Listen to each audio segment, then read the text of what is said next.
हमने जो कल एक वीडियो अपलोड किए थे जिसका हमने शीर्षक रखा था, उसमें एक मित्र का प्रश्न था कि मेरी वाइफ का किसी के साथ संबंध है। तो उस पर कुछ मित्रों का हमें कमेंट आया कि इसमें वाइफ ही गलत है, हस्बैंड नहीं। तो थोड़ा सा मैं इस विषय पर फिर से बोलना चाहूंगी।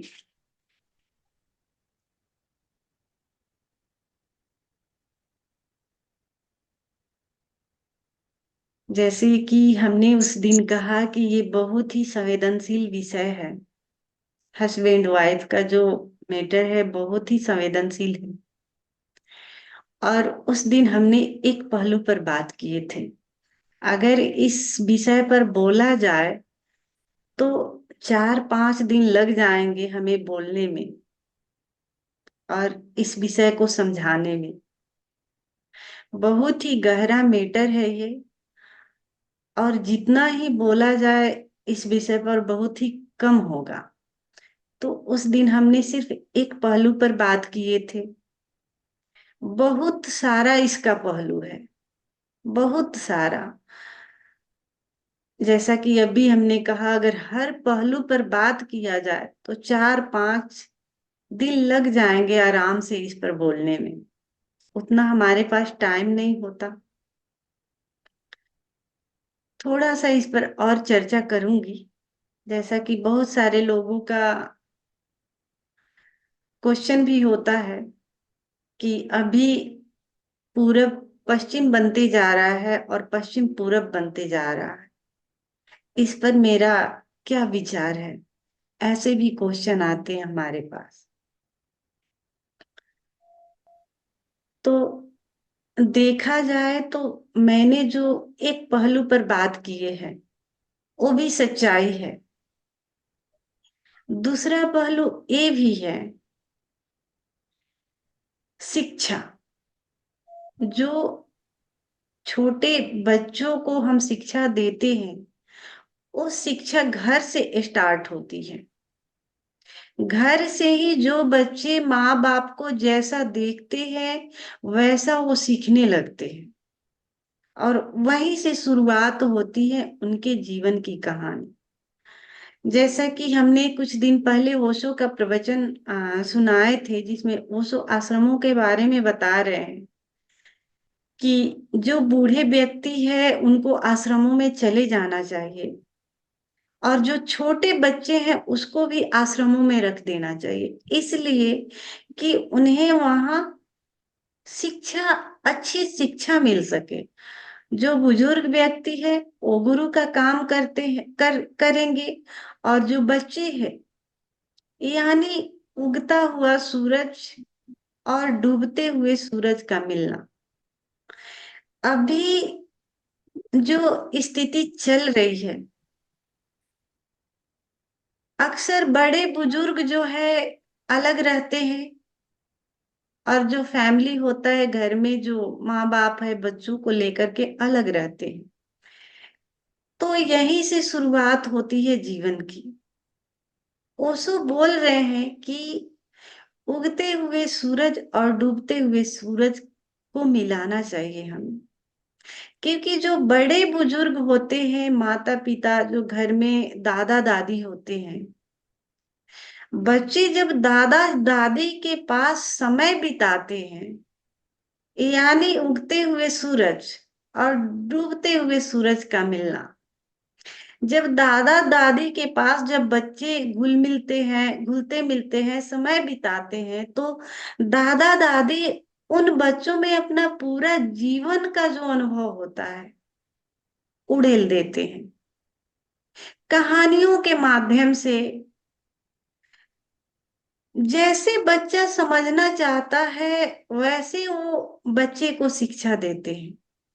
हमने भी जब मैं छोटी थी तो मेरे नाना थे। मैं नाना को याद करती हूँ।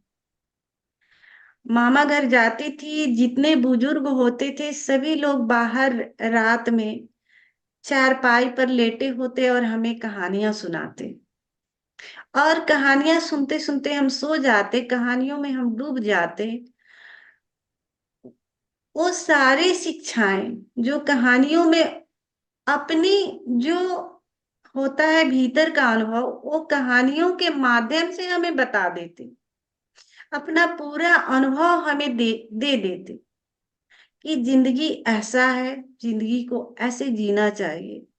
लेकिन अभी घर में बहुत सारे घर में बुजुर्ग नहीं होते।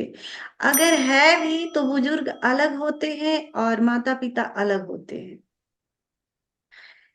तो अनुभव नहीं दे पाते अपना। बुजुर्ग जो अनुभव देना चाहिए, जैसे कहते हैं ना हम, डिसिप्लिन, डिसिप्लिन सिखाना, दया भाव का, ये जो सेवा भाव का जो भावना होता है, कौन सिखाता है? वो दादा दादी ही सिखाते हैं सेवा भावना। बच्चों में जो ये डाला जाता है कि किसी का पैर छुओ, सेवा भावना रखो, बड़े आ रहे हैं जाओ उसका पैर छू ले, यहाँ प्रणाम कर। तो ये जितनी सारी मतलब सेवा का भावना बताते हैं, वो दादा दादी नाना नानी ही बताते हैं। माता पिता तो अपने कामों में उलझे रहते हैं, वो इतने व्यस्त रहते हैं, उनकी भी कोई गलती नहीं, क्योंकि उनकी मजबूरी है, पैसे चाहिए, घर चलाना है, तो काम तो करने पड़ेंगे। तो वो अपने काम में व्यस्त रहते हैं। घर में कौन होता है? दादा दादी नाना नानी, वही असली शिक्षा दे पाते हैं। लेकिन आजकल क्या है कि बच्चों को लेकर के माता पिता कहीं और शिफ्ट हो जाते हैं और बड़े बुजुर्ग गांव में रहते हैं। तो यहीं से मतलब थोड़ा सा ये जो अनबैलेंस होता है जीवन का, होना होना शुरू हो जाता है। बच्चे अब बाहरी शिक्षा लेने लगे।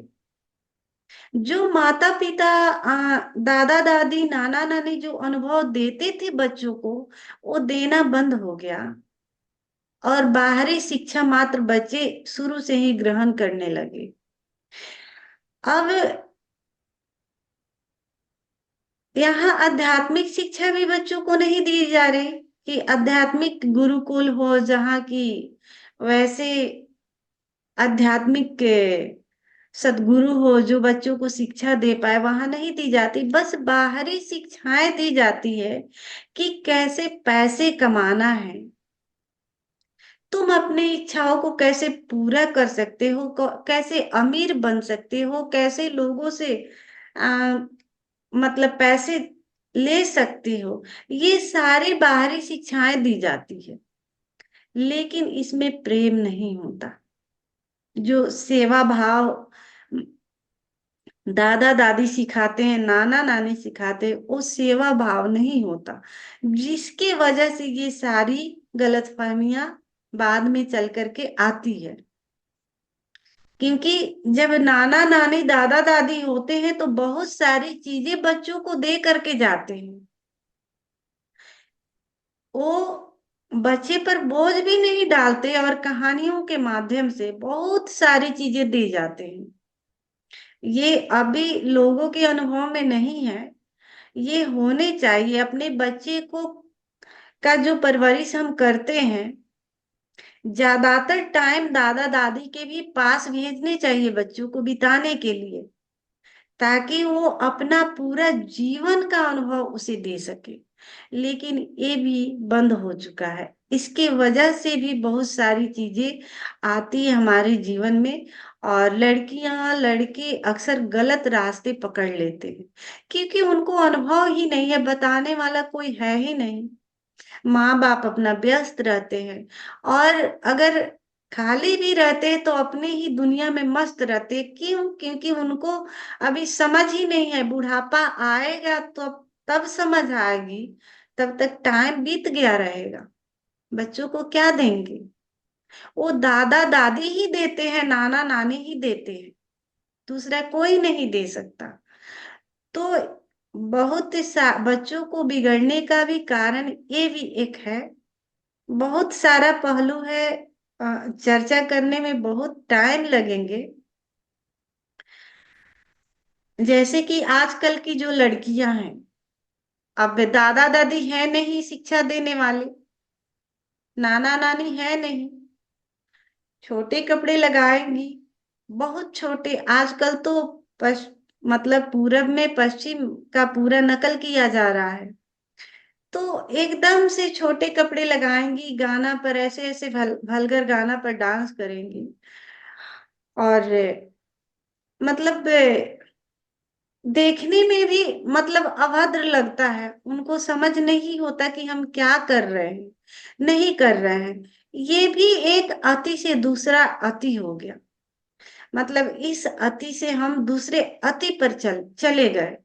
वहीं अगर दादा दादी होते, नाना नानी होते, वो बीच में रहना सिखाते हैं, यानी डिसिप्लिन सिखाते हैं बच्चों को, कि छोटे से, कि बेटा, ये बड़े बुजुर्ग आए हैं, इनको नमस्कार करो, प्रणाम करो, यहाँ झुको, ऐसे कपड़े नहीं लगाते, ये अच्छा है। तो बच्चे में एक संस्कार डालते हैं अपना। क्यों? क्योंकि उन्होंने अपने अनुभव से सीखा है, उन्होंने भी अति को जिया होगा। और जो अति जिया होगा, जिसमें कष्ट हुआ होगा, उस कष्ट को अब अपने जो पोते पोती होते हैं, नहीं चाहते कि वो भी उस कष्ट से और दर्द से गुजरे। इसलिए वो शिक्षाएं देना शुरू करते हैं। उनको पता होता है कि यहाँ अगर बच्चा ऐसा करेगा तो ये दर्द से गुजरेगा, एक दिन इसको पीड़ा होगी, एक दिन समाज इसको ऐसे ऐसे नजर से देखेगा। लेकिन बच्चे को तो पता नहीं होता। बच्चे छोटे होते हैं, अगर उसको शिक्षाएं नहीं मिली और जिस रास्ते पर चलेंगे, बड़े होते हैं तब तक आदत बन जाता है बच्चे का। अब आदत जल्दी छूटता नहीं, और वही बाद में जाकर के दुख का कारण होता है। इसलिए घर में जो बुजुर्ग होते हैं, जो दादा दादी नाना नानी होते हैं, वो बहुत शिक्षाएं बच्चों को दे करके जाते हैं। मरते समय तक ऐसी ऐसी शिक्षाएं दे करके जाते हैं, जो कि शायद कभी कल्पना के भी बाहर, हमारे कल्पना के भी बाहर होता है। क्योंकि हमें नॉलेज नहीं होता, हम तो अनुभव से नहीं गुजरे होते कि फ्यूचर में क्या होने वाला है। उन्होंने अपना पूरा जिंदगी जी लिया होता है, उनको पता होता है कि फ्यूचर में क्या होगा। तो ये भी एक पहलू है। और आजकल लड़कियां भी गलत है, मैं ऐसा नहीं बोल रही हूँ कि सिर्फ लड़के गलत होते हैं। बहुत सारी लड़कियां हैं जो कि मैं यूट्यूब में देखती हूँ, बहुत सारे जगह पर वल्गर वल्गर वीडियो बनाती हैं, शेयर करती हैं। इससे भी बहुत फर्क पड़ते हैं। बहुत सारे औरतों का भी वीडियो मैं देखती हूँ, एकदम सलीके तरीके से वीडियो बनाती हैं, उनका भी वीडियो हाईलाइट होता है, वो भी मतलब नेम फेम कमाती हैं। लेकिन सोच, जो छोटे बच्चे हो तो उन लोगों को लगता है कि मैं हाईलाइट होंगी तो कपड़े हटा करके ही होंगी। और लोगों का डिमांड भी है, ऐसे लोग मतलब वीडियो भी देखते हैं। ये भी बात सही है। तो देखा जाए तो कहीं ना कहीं जड़ों में ये शिक्षा शिक्षा कारण बनते हैं। क्योंकि जो घर से हम सीखते हैं, धीरे धीरे वही हम पर छाप पड़ता है। तो माँ बाप को अपने बच्चों को दादा दादी के साथ भी टाइम बिताने के लिए समय देना चाहिए। क्योंकि आजकल के माँ बाप थोड़ा भी टाइम मिलता है तो दादा दादी के साथ नहीं बिताने देते, नाना नानी के साथ नहीं बिताने देते। तो ये भी एक कारण बन जाता है। क्योंकि अब जो डूबता हुआ सूरज है, वो अपना जो अनुभव देने वाला है वो भी नहीं दे पाता। कैसे देगा? टाइम ही नहीं बिता पाते बच्चे।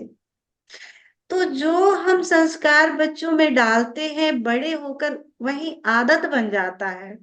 और जब आदत बन जाता है तो ये छूटना बहुत मुश्किल होता है। अक्सर मैं गांव में देखती थी, जब छोटे बच्चे होते थे तो कोई बुजुर्ग बैठा होता, वहां जा करके और थूक देते, माँ बाप को हंसते कि अच्छा थूक दिया, सीरियस नहीं लेते, दो चांटा नहीं लगाते कि तूने थूका क्यों, उसको एकदम हंसी में लेते कि अच्छा थूक दिया कोई बात नहीं, पूछ लेते। अब बच्चा वहीं से बिगड़ना स्टार्ट हो गया। अब कल को गाली दिया, अच्छा बहुत मजा आ रहा है क्योंकि तुतला के बच्चा बोलता है, और तुतला के बोलता है, तुतला के गाली देगा तो लोगों को तो मजा आएगा। और बोलते हैं लोग कि थोड़ा एक बार और गाली दो तो सुने, और बच्चा और जोर से गाली देता है। फिर बड़े बुजुर्ग हंसते हैं और बोलते हैं और गाली दो। अब वो बच्चा क्या करेगा, हम ही सिखा रहे हैं।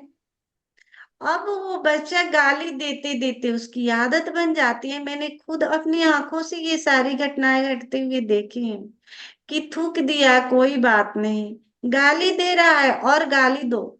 और वही बच्चा जब बड़ा होकर के गाली देता है, क्योंकि अब तो उसकी आदत बन चुकी ना, और वही बच्चा जब बड़ा होकर गाली देता है तो माँ बाप को बुरा लगता है। क्यों बुरा लगता है, आप ही ने तो सिखाए थे, आप ही ने तो शिक्षा दिए थे कि गाली दो। छोटे में तो अच्छा लग रहा था क्योंकि तुतला बोल रहा था, और बड़ा होके गाली दे रहा है तो अच्छा नहीं लग रहा। छोटे में जब चोरी करता था आप उस समय नहीं डांट करते थे कि चलो बच्चा है, बड़ा होके सुधर जाएगा। बड़ा होके कैसे सुधर सकता है, वो तो आदत बन जाती है ना। तो घर में ही हमें ये सारी शिक्षाएं देने लगते हैं। अब बड़े होके जब बच्चे वही काम करते हैं तो बड़ों को बुरा लगता है, वही काम करेंगे तो बुरा लगेगा। और छोटे में हमने ही सिखाए हैं सारी बातें। तो एक ये भी पहलू होता है, क्योंकि जब हम शिक्षाएं बच्चे से ही ये शिक्षाएं देना हम शुरू कर देते हैं। अब बहुत सारे घर में छोटे छोटे कपड़े, हाँ ठीक है ऐसे ही लगाना चाहिए। अब वो बच्चा बड़ा होगा, माँ बाप का वैल्यू नहीं करेगा, उसकी तो आदत बन गई है। अब एक गाना पर लड़की डांस करती है कपड़े खोल के, थोड़ा सा माँ बाप एक्सेप्ट कर लिए, कुछ नहीं बोले। दूसरे गाना में वो पूरा कपड़े निकाल देगी, कोई कुछ नहीं बोलेगा। इससे तो होगा ही ना, मतलब। अब लड़के भी क्या करें, लड़के तो आकर्षित उसी से होते हैं, लड़का का भी गलती नहीं है। देखा जाए तो लड़कियों का भी गलती है। तो लड़के भी अपने जगह पर सही है, लड़कियां भी देखा जाए तो अब एक अति से दूसरे अति पर जा रहे हैं। ये भी इसके भी पीछे कारण है शिक्षा, और बचपन से जो पालन पोषण किया जा रहा है उसका सही गाइडेंस नहीं होने के चलते, सही शिक्षा नहीं देने के चलते, और जो बड़ों बुजुर्गों का जो साथ होता है वो साथ नहीं होने की वजह से भी। क्योंकि बड़े बुजुर्ग अगर साथ होते हैं तो कभी ये बातें एक्सेप्ट नहीं करते। वो हमेशा बच्चे को गाइड करते हैं कि ऐसा नहीं करो, ये गलत है। क्यों, क्योंकि वो अपने अनुभव से बोल रहे हैं, उन्होंने भी वो जिंदगी जिया होगा, उस जीवन में कष्ट पाया होगा, दुख पाया होगा, इसलिए वो अपने अनुभव से बोलते हैं। लेकिन बच्चों को तो ये समझ में नहीं आती कि ये क्यों बोल रहे हैं। वो भी जब बूढ़े होंगे, अब आजकल की जो लड़कियां हैं अभी ऐसे कर रही हैं, लेकिन इससे जो दर्द मिलेगा, जो तकलीफ मिलेगा, वो लास्ट में जब बूढ़ी होंगी तो वो भी शिक्षा देना चाहेगी कि अपने बच्चों को कि ऐसा मत करो। लेकिन कैसे शिक्षा दे सकती है, क्योंकि खुद उसने वही किया है। तो बच्चे मानेंगे कैसे, क्योंकि वीडियो देखेंगे, सब देखेंगे, और सवाल पर सवाल करेंगे कि आपने भी तो वही किया है ना, आप हमें रोक क्यों रही हो। तो ये घर से ही शुरुआत होता है, माँ बाप को भी इस पर ध्यान देने चाहिए। अगर बच्चा छोटा छोटा गलतियां करता है, आपको लगता है कि ये गलत है, आपको समझ है, तो बच्चों को समझाना पड़ा प्यार से। प्यार से अगर नहीं समझता है तो कभी कभी चाटा भी लगाने पड़ते हैं। चाटा लगाने में ऐसा नहीं है कि आप क्रूर हैं, उसके लिए रावण है, नहीं है। आप प्रेमवश चाटा लगा रहे हैं। कभी कभी चाटा लगाना जरूरी भी होता है। नहीं तो वही बच्चे बड़े होकर बोलता है कि मुझे तो पता नहीं था, आपने मुझे समझाया क्यों नहीं, आपने चाटा लगाया क्यों नहीं। तो हर पहलू पर ध्यान दिया जाए तो बचपन से ही देखा जाए तो बचपन से ही हम जो संस्कार डालते हैं बच्चों में, वही वैसा ही फल मिलता है। बचपन से जैसा हम संस्कार डालेंगे बच्चे वैसे ही बनते चले जाते हैं, माँ बाप को देख करके, पड़ोसी को देख करके। तो जैसा देखते हैं वैसे ही उनके भीतर छाप पर पड़ते चला जाता है। तो इस पर अगर बोला जाए इस विषय पर तो बहुत बड़ा विषय है। एक तरफ बच्चे को लेकर, माता पिता को लेकर, बुजुर्ग को लेकर के, मतलब ये बहुत ही संवेदनशील और बहुत बड़ा विषय है। इस पर बोलते भी रहे व्यक्ति तो ये समाप्त होने वाला विषय नहीं है। तो जैसा कि उस दिन हमने कहा कि पत्नी में भी दोष नहीं होता, ये ये भी सही है। उस पहलू पर मैंने बोला, एक पहलू पर, क्योंकि बहुत सारे औरतों का भी मेरे पास मैसेज आता था। एक औरत को मुझे ब्लॉक करना पड़ा। उनका बार बार मुझे कॉल आता, वो घंटों मुझसे बात करती है, इसी मैटर पर बात करती कि मेरे पति मुझे जानबूझ करके इस दलदल में धकेले। अब और उस चीज से वो निकल नहीं पा रहे। क्यों? दो बच्चे की माँ होते हुए भी उसके पति ने जबरदस्ती दूसरे मर्द के साथ रिलेशन बनाने को उसको वो फोर्स किए और जबरदस्ती उनको मतलब उस दलदल में धकेला। खाना नहीं खा रहे थे, ड्यूटी नहीं जा रहे थे, सोए रह रहे थे कि जब तक तुम मेरे दोस्त के साथ अपना रिलेशन नहीं बनाएगी तब तक मैं कुछ नहीं करूंगा। ऐसे ऐसी भी घटनाएं होती है। तो कहीं कहीं मर्द भी जिम्मेवार होते हैं, कहीं कहीं औरत भी जिम्मेवार होती है। वो औरत मुझे कॉल पर घंटों बात करती रहती कि उस समय तो मुझे कुछ समझ में नहीं आ रहा था कि मैं क्या करूं, क्योंकि मैं पति से बहुत प्रेम करती थी। पति खाना वाना छोड़ दिए थे और जब मैं दोस्त से अब बातचीत करने लगी और दोस्त दोस्त से प्रेम हो गया तो फिर घर में बहुत सारे सिचुएशन क्रिएट हो गए। तो कहीं कहीं जबरदस्ती पति भी ये इस दलदल में औरतों को झोंकते हैं। कहीं कहीं औरत भी गलत होती है। और जैसे कि आजकल जो लड़कियां अभी मतलब कर रही हैं, जैसे ये गलत है। ये इस अति से उस अति पर जाना हुआ, ऐसे नहीं होना चाहिए, बल्कि बीच में होना चाहिए। जैसे पहले हम देखते थे, सुनते थे, जो माँ बाप संस्कार देते थे, आजकल बच्चे किसी को प्रणाम तक भी नहीं करते जल्दी। तो देखा जाए तो ये गलत अभी जो स्थिति चल रही है, गलत हो रही है। ये एक अति से दूसरे अति पर चली गई है, लेकिन आखिर ये कब सुधरेगा? सुधरेगा कैसे? सुधार के लिए एक ही उपाय है, वो है अध्यात्म। छोटे बच्चे जब घर में पैदा होते हैं तो उनको मेडिटेशन की शिक्षाएं दी जानी चाहिए। क्योंकि मेडिटेशन से ही हमारे जीवन में बैलेंस आता है, वो विवेक का जन्म होता है, वो समझ पैदा होती है कि हम सही डिसीजन ले सके और हम क्या अच्छा है और क्या बुरा है इसका हमें बोध हो सके। ये मेडिटेशन से ही इस विवेक का जन्म होता है। तो सारी शिक्षाएं माँ बाप देते हैं, लेकिन मेडिटेशन को छोड़ के, अध्यात्म को छोड़ के। अगर कोई बच्चा मेडिटेशन करना ये आध्यात्मिक बनना चाहे, वहां माँ बाप पाबंदी भी लगा देते हैं कि तू सन्यासी बनेगा। रोना रोना धोना शुरू हो जाते हैं कि तू सन्यासी बनेगा, और तू सन्यासी बनेगा इसमें बच्चे बिगड़ने लगते हैं। क्यों? क्योंकि एक शिक्षा तो हमने बाहर ही दे दी है, भीतरी शिक्षा हमने दिए नहीं, तो बैलेंस कैसे मिलेगा? उसके भीतर प्रेम का जन्म कैसे होगा? और प्रेम का जन्म नहीं होगा, कल को माँ बाप को घर से निकालता है, तो जिम्मेवार कौन है? जिम्मेवार माँ बाप ही है, क्योंकि आपने ही वो शिक्षाएं नहीं दिए बच्चों को।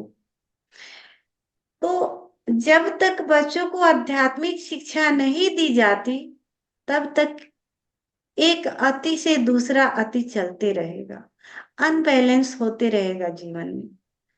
तो बहुत सारे पहलू है, ये बहुत सारे ये बहुत ही संवेदनशील मैटर है, ये सारा विषय हस्बैंड वाइफ का, बच्चों का। ऐसे ऐसे मैं समाज में देखती हूँ कि मैं सोच भी, कल्पना के बाहर भी होता है कि ऐसा भी चल रहा है। कल्पना के बाहर होता है, हमारे सोच के बाहर होता है कि ऐसी घटनाएं घट रही है समाज में। तो यही है, ये सारे अतियां हैं, और अतियों से पूरा फैमिली बिखर जाता है। इस अतियों को रोकने के लिए एक ही उपाय है कि बच्चे को अध्यात्म की भी शिक्षा दी जानी चाहिए। हर घर में माँ बाप को कम से कम 10 मिनट, 15 मिनट, आधा घंटा बच्चों को मेडिटेशन में बैठाना चाहिए, मोबाइल नहीं दे करके। उसको इंटरेस्ट जगाना चाहिए कि हम मेडिटेशन में कैसे आंख बंद करके बैठे। अभी बहुत सारे जगह ये शिक्षाएं दी जाने लगी है। थर्ड आई पर काम करो। थर्ड आई पर जब बच्चा काम करता है तो बहुत जल्दी उसका विकास होता है, वो कोई भी डिसीजन लेता है सही लेता है। उसमें संकल्प की शक्ति बढ़ती है, पढ़ने की क्षमता बढ़ती है, उसका ब्रेन तेज होता है, संवेदनशीलता बढ़ती है, विवेक और समझ का बोध होता है। तो मेडिटेशन के माध्यम से हम बच्चों को सही गाइड कर सकते हैं। लेकिन सब माता पिता सब सुविधाएं देते हैं बच्चे को, कपड़े, लाता, घर, अच्छे अच्छे खिलौने, सब कुछ, अच्छे अच्छे स्कूल में एडमिशन कराते हैं, जो बच्चा बोलता है वो देते हैं। लेकिन मेडिटेशन की शिक्षा नहीं देते कि तू 10 मिनट बैठ और आंखें बंद कर, नहीं देते। यहीं से सारी गलतफहमियां शुरू हो जाती है। तो मैं यही कहूंगी, जो भी लोग हमें सुनेंगे, कम से कम आपके घर में जो बच्चे होंगे, उन्हें कम से कम 10 मिनट, 15 मिनट, 20 मिनट जरूर कहें कि वो आंखें बंद कर। आप खुद बैठिए, जब आप बैठेंगे तो ही आपके बच्चे आपके साथ बैठेंगे।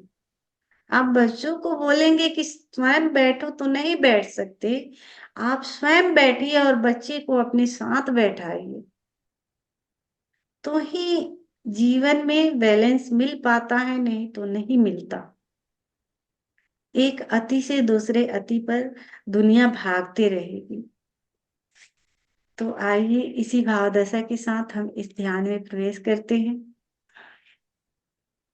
जैसा कि मैं म्यूजिक लगाऊंगी, संगीत पर हम नृत्य में डूबेंगे, स्वयं को नहीं बचाना है।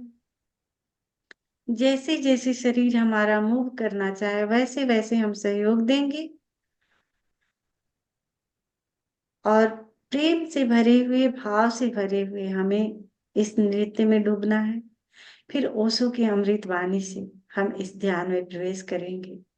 लास्ट का जो चरण होगा, उस प्रार्थना में डूबेंगे।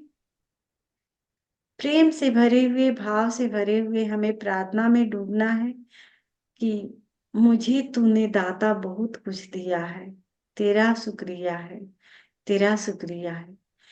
इसी प्रार्थना के साथ हम इस ध्यान को विराम देंगे। तो सभी मित्र खड़े हो जाए, और जो मित्र खड़े नहीं हो सकते वो बैठे बैठे ही नृत्य में डूबेंगे।